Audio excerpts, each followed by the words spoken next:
사랑합니다. 네, 여러분 오늘 인원도 적어서 다 보여요. 정신 차리시고 고개 드시고, 네,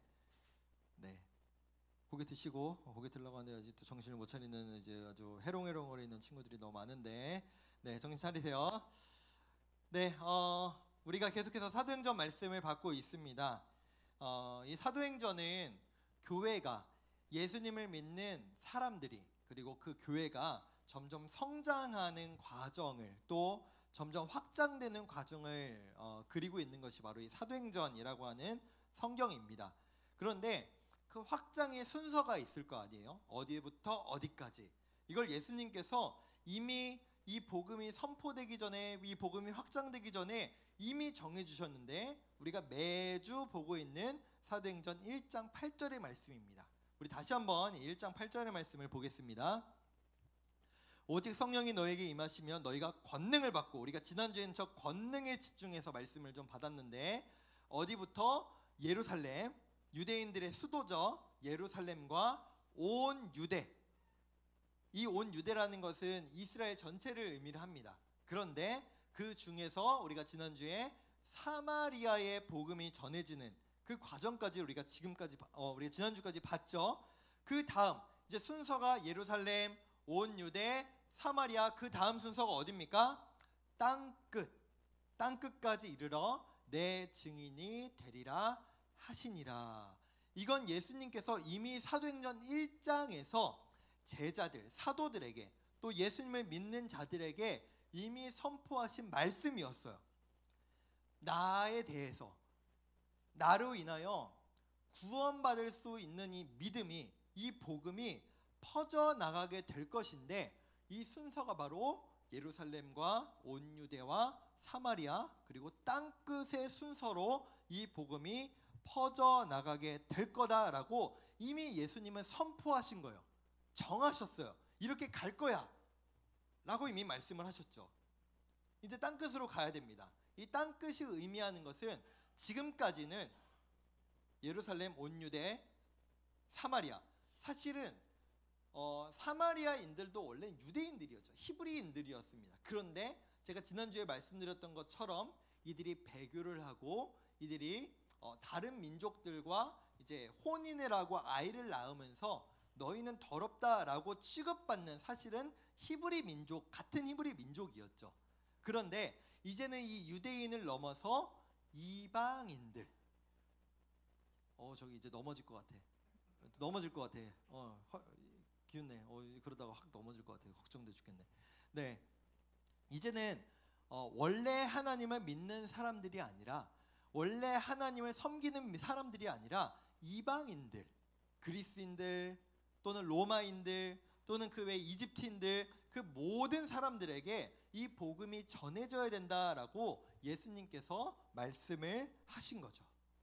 그런데 이제 그 과정으로 넘어가야 되는데, 이제 오늘 10장에 기록되어 있는 정말로 중요한 사건이 하나가 기록되어 있습니다. 여러분, 오늘 사건은요, 사실 두 가지는 아니고 예수님께서 그것을 모두 인도하셨는데 두 공간에서 일어난 사건이 만나게 되는 것을 다루고 있어요. 그럼 첫 번째 어떤 일이 일어났고 이 사건과 오늘 우리가 읽은 본문이 어떻게 겹치게 되었느냐, 우리 1절부터 3절 그리고 7절부터 8절 함께 보겠습니다. 먼저 1절부터 3절이에요. 가이사라에 고넬료라고 하는 사람이 있었다고 해요. 고넬료. 이 사람은요, 여러분, 이방인입니다. 이방인. 그러니까 유대인이 아니에요. 여러분, 저기 이달리아라고 하죠. 저게 뭐냐면은 여러분, 이탈리아의 부대에 하는 군대의 백부장. 그러니까 당시 이탈리아라고 하는 지역의 군대의 백부장으로 있는 유대인이 아닌 이방인이에요. 근데 중요한 건 뭐냐면은 이 이방인인데, 유대인이 아닌데 이 사람이 하나님을 경외하고 또 많은 백성들을 도와주고 또 하나님께 항상 기도하는 사람이었어요. 근데 이 사람에게 하나님께서 꿈에 나타나셔서 한 가지 명령을 주세요. 너는 요빠라는 성에 가서 베드로를 찾아라. 명령을 주시거든요. 그때 이 사람이 어떻게 반응하는가? 7절과 8절도 보겠습니다. 하나님의 사자가 들어와 이르되 고넬료야 하니 마침 말하던 천사가 떠나매 고넬료가 집안 하인 둘과 부하 가운데 경건한 사람 하나를 불러 이 일을 다 이루고 요바로 보내리야. 여러분, 이방인인데 하나님이 명령하니까 어떻게 반응했습니까? 바로 즉각 순종했죠. 자기 하인들을 보내서 야, 너 저 요바라는 성에 가서 베드로라고 하는 사람을 찾아라 라고 바로 이 사람 하인들을 보낸 거예요. 오늘 우리가 읽었던 성경 구절을 보면은 이튿날 길을 가다가 이 사람들이 바로 이 고넬료가 보낸 하인들이에요. 그러니까 고넬료가 하나님의 말씀을 듣자마자 그 말씀에 순종해서 요바라는 성으로 보냈고, 다음 날 이 사람들이 길을 가다가 이제 베드로가 있는 지역에 임했다. 이제 저쪽에 있었던 이달리아 지역에 있었던 백부장 고넬료가 보낸 하인들이 베드로가 있는 성에 이제 겹치게, 같은 공간에 겹치게 되는 순간을 기록하고 있습니다. 근데 아직은 만난 게 아니에요. 같은 성 요바라는 성 안에 같이 있긴 했는데 이 하인들과 베드로가 아직 만나진 않았습니다. 근데 그때 베드로가 지금 기도하러 올라갔을 때, 제가 저번에 말씀드렸죠. 여러분, 유대인들은 정해진 시간마다 기도를 해요. 그 기도 중에 하나님께서 환상 중에 그 기도 중에 나타나시는데 여기 한번 보겠습니다. 10장 10절입니다. 그가 시장하여 먹고자 하매 사람들이 준비할 때에 황홀한 중에, 여러분, 기도를 하러 올라갔는데 배가 고팠나 봐요.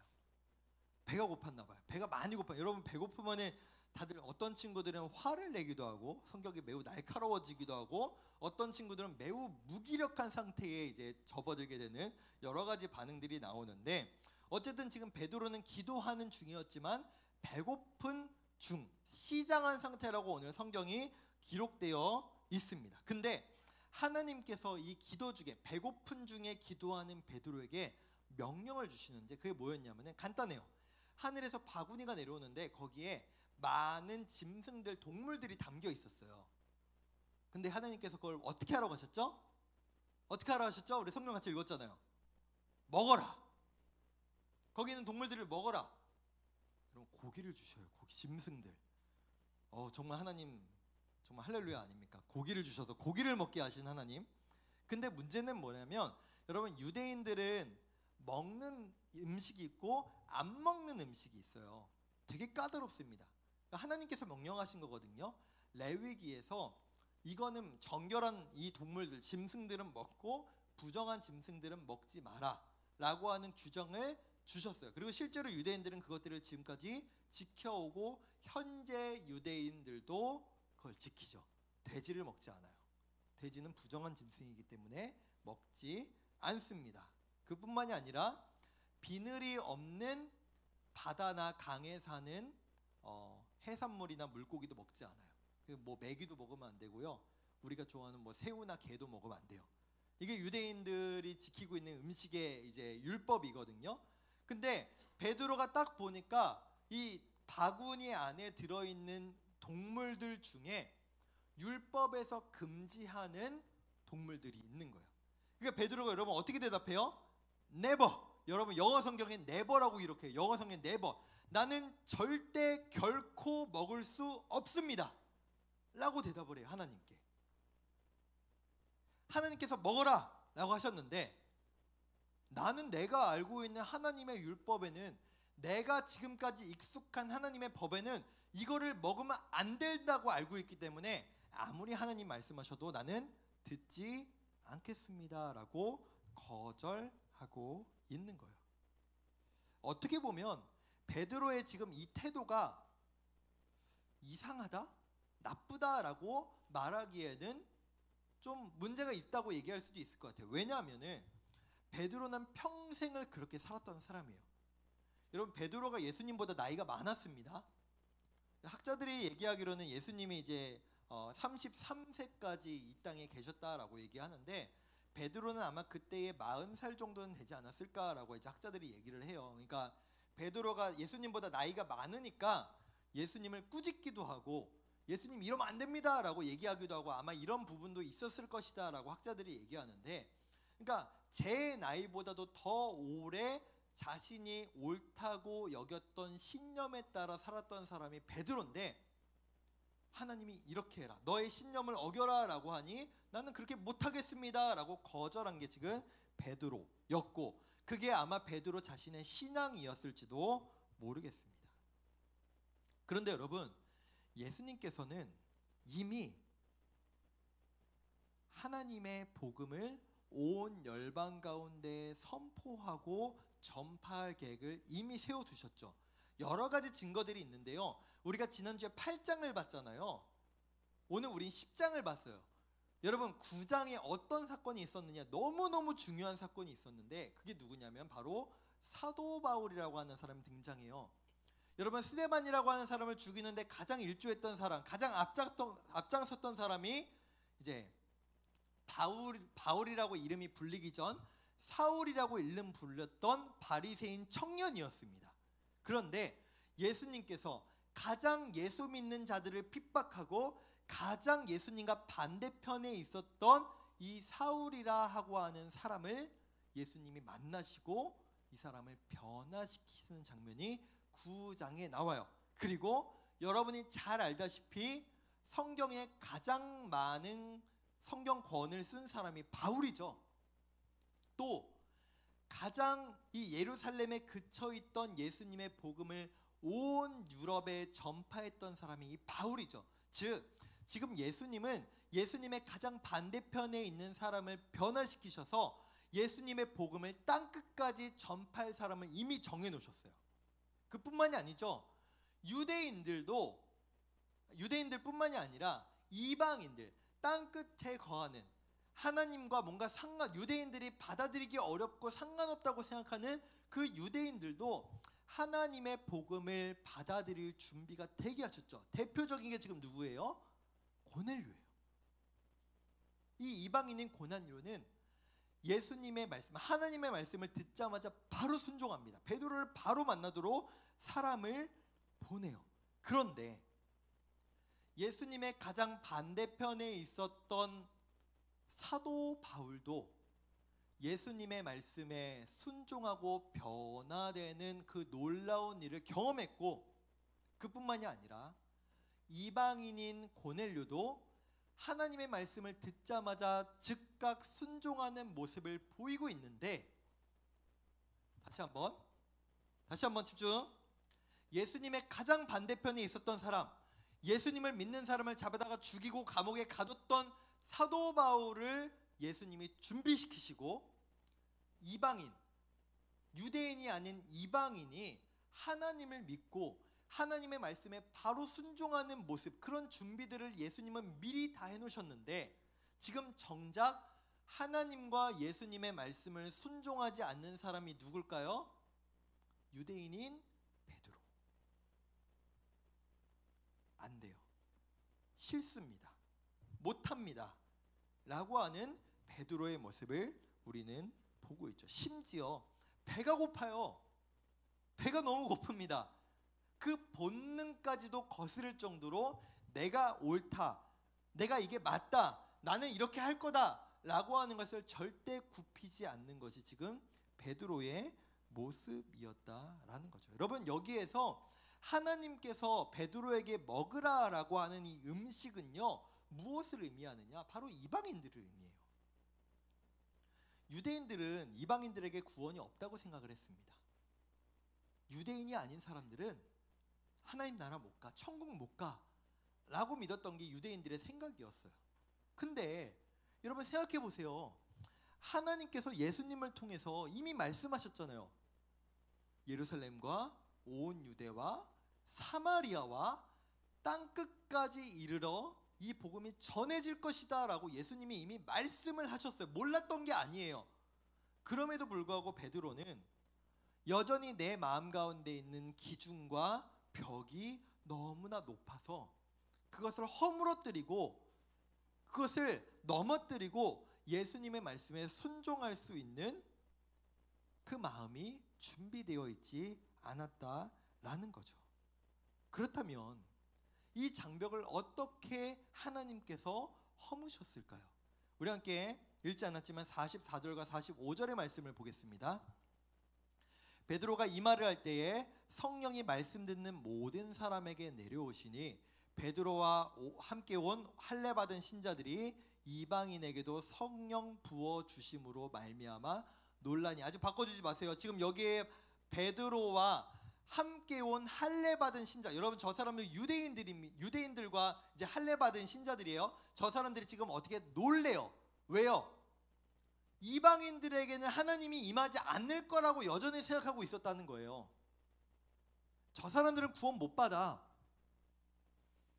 아니, 예수님께서 이미 말씀하셨지만 내 생각엔 이미 그것이 굳어져 있고 그것이 맞지 않기 때문에 그걸 보고 놀라요.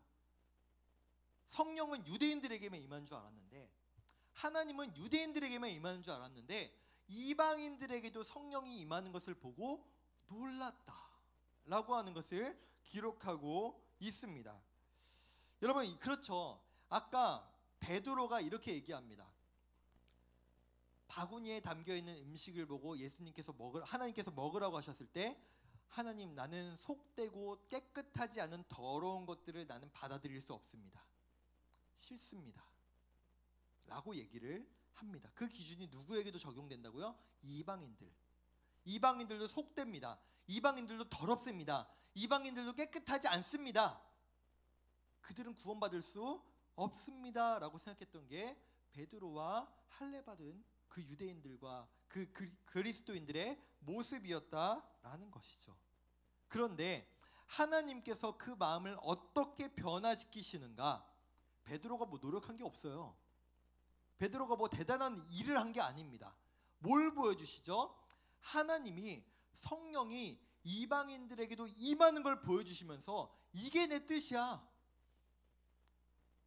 너는 더럽다고 하지만, 너는 속되다고 하지만 나는 내 아들 예수를 통해서 너희에게 선포한 그 말씀을 반드시 이룰 거다. 봐라. 성령이 저 이방인들에게도 임하는 것을 봐라. 너가 고집 부린다고, 너가 받아들이지 않는다고, 너가 싫다고 내가 하는 이 일을 나는 멈추지 않을 거다. 너가 나를 따라와라 라고 말씀하고 계신다는 거예요. 사랑하는 우리 고등부 여러분, 베드로는 이미 전력이 있는 사람입니다. 어떤 전력이 있죠? 예수님께서 나는 십자가에 가서 결국 죽게 될 것이다 라고 말씀하셨을 때 베드로의 반응은 어땠습니까? 안 됩니다. 그러면 안 됩니다. 어딜 우리 왕이 되셔야 될 분이 뭐 십자가를 가서 죽는단 말을 하십니까? 그런 말씀하지 마십시오 라고 했다가 예수님이 뭐라고 하시죠? 이 사단의 자식이라는 말을 들어요. 지금도 똑같아요. 하나님께서 먹어라, 잡아먹어라. 근데 베드로는 안 돼요. 더럽습니다. 내가 더러운 걸 어떻게 먹습니까? 라고 거부합니다. 근데 여러분, 이게 우리의 모습 아닌가요? 이게 우리의 모습 아닌가요? 하나님이 우리에게 살아가기를 원하시는 분명한 삶의 방향과 목적이 있는데 우린 싫어요. 저 그렇게 못해요. 바꿔주세요. 다른 길로 바꿔주세요. 나 이 길로 안 갈래요. 나 이거 나랑 너무 안 맞는 것 같은데요. 하나님, 저 이렇게 가기 싫어요. 예수님, 저 이렇게 가기 싫어요 라고 거부하는 모습이 저와 여러분들 가운데 모습에 얼마나 많이 나타나는지 모릅니다. 그런데 여러분, 기억하셔야 될 건 뭔지 아세요? 하나님은 정하시면 행하세요. 하나님은 계획하시면 반드시 이루세요. 그래서 우리가 싫다고 말해도, 우리가 안 하겠다고 해도, 우리가 거부해도, 이런 표현에서 죄송해요, 머리끄댕이 잡고 여러분을 끌고 가실 겁니다. 그럼 여러분, 그 하나님 앞에 어떻게 반응하는 게 옳은 걸까요? 질질 끌려가는 게 좋으시겠어요? 아니면은 그 하나님 손 붙잡고 그 하나님과 함께 그 길에 한 발짝 한 발짝 걸어가는 게 지혜로운 길일까요? 오늘 말씀에서 예수님과 하나님은 이미 결정하셨습니다. 나는 이방인들에게 이 복음을 전할 거고 그 도구로 바로 너희들을 사용할 거다. 너희가 좋든 싫든 나는 너희를 사용할 거야. 난 너희와 함께 할 거야 라고 말씀하시죠. 근데 오늘 말씀에서 이런 말씀을 하시죠. 14절에 하나님께서 이렇게 말씀하십니다. 15절이네요. 하나님께서 깨끗하게 하신 것을 너가 속되다 하지 말라. 하나님께서 이 길이 맞다고 말씀하세요. 하나님께서 이건 깨끗한 길이야, 옳은 길이야 라고 말씀하세요. 근데 우리는 하나님 그 길로 가면 우리 망할 것 같은데요, 그 길로 가면 우리 안 될 것 같은데요, 저 그렇게 못할 것 같은데요. 우리는 한없이 하나님 앞에 하나님 깨끗하지 않아요. 하나님 망하는 길이에요. 거부하고 거절하죠. 베드로랑 똑같아요. 근데 오늘 이 하나님의 천사가 이렇게 얘기합니다. 하나님께서 깨끗하다 말씀하신 것을 속되다 하지 말라. 여러분, 이 놀라운 하나님의 진리는 우리에게도 똑같이 적용된다니까요. 어떻게요? 여러분, 우리는 속된 존재입니다. 우리는 깨끗하지 않은 존재예요. 우리는 죄로 가득한 존재예요. 그래서 우리는 하나님 나라에 갈 수 있는 존재가 아니죠. 그런데 하나님께서 예수 그리스도를 통해서 우리에게 무엇이라고 말씀하셨죠? 여전히 죄가 있고 여전히 더럽고 여전히 죄로부터 자유롭지 못하지만 예수 그리스도의 십자가 은혜로 말미암아 하나님은 우리에게 이렇게 말씀하십니다. 너는 깨끗하다. 너는 정하다. 너는 내가 구원할 백성이다 라고 말씀하시죠.